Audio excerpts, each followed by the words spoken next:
Hello. GED, Jack, is the gift that keeps on giving. I have seen doorknobs smarter than that guy. It's amazing. It's amazing he didn't make it as a patrol officer. 300 milligrams. Almost pure caffeine.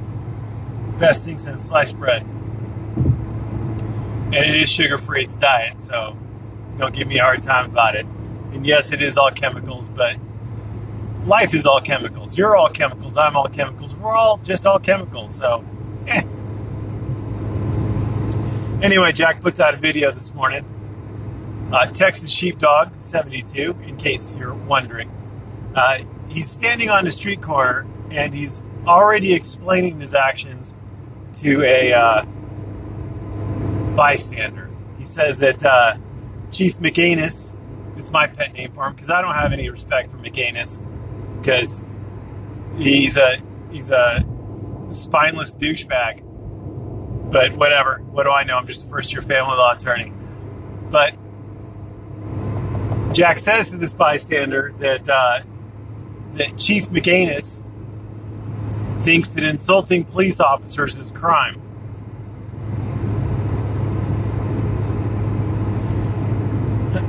And then crossing the street, because Jack's a big man, he says to an officer who's walking across the street in the other direction, "Did you see Chief McAnus's interview?" And the officer gives him a thumbs up. Apparently, Jack's probably smiling at him or something because the officer doesn't see anything to, concern him about Jack. And the officer gives him a thumbs up and says, "Not yet, but I sure will." And that is as they are passing. So after they have passed, and this is all quick, so I'm not saying that like Jack waited. But they had passed each other when Jack says, "Have a good day, motherfucker."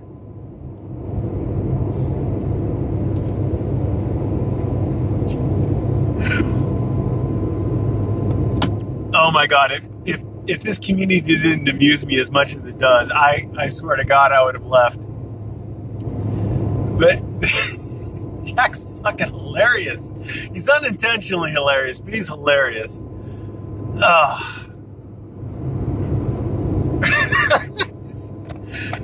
Tough guy Jack. He wants so bad to be a tough guy. He wants to be a hero, but he's just a zero. So, what did Jack misunderstand this time? Well, in the interview, McAnus did go on about the language of Padilla being vulgar and offensive and profane. Oh my. But he didn't say that just being vulgar and just being profane and just being offensive is enough to be a crime. And in fact, immediately after McAnus stopped speaking, which is always a blessed moment for me, he's followed up by the city's district attorney or whatever, the city's prosecutor, who clarified instantly, the very first thing out of his mouth is that, we uphold the First Amendment, but if you're using language that tends to incite an immediate breach of the peace, then that isn't protected, then that is a crime. And he's correct. I personally don't agree with the fighting words doctrine. I think words should never justify violence. There should never be a belief in law, even if it's not in the actual assault statutes or battery statutes, but there shouldn't be the hint, the indication that words should ever justify violence. And since words don't justify violence, we don't recognize words as justifying violence. It's stupid to have a unprotected class of speech that tends to incite an immediate breach of the peace. It's the person who starts swinging that's at fault, that's to blame. Except when jury nullification slips in there. So Jack misses that part. He still doesn't understand. Now, why isn't what Jack said a breach, words that tend to incite an immediate breach of the peace? Why wasn't Jack disorderly? Well, Jack had already passed the other guy. If you remember the video where Padilla was arrested, Padilla was following. He was going after the police officers. He was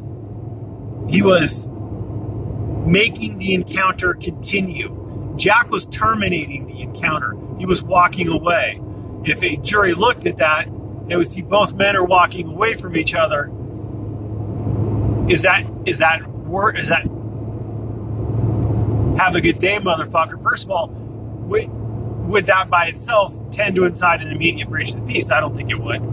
I don't think you could convince a jury that it would unless you're a way better persuader than I am. So, and I'm just a first-year family law attorney. I'm not saying I'm a great persuader.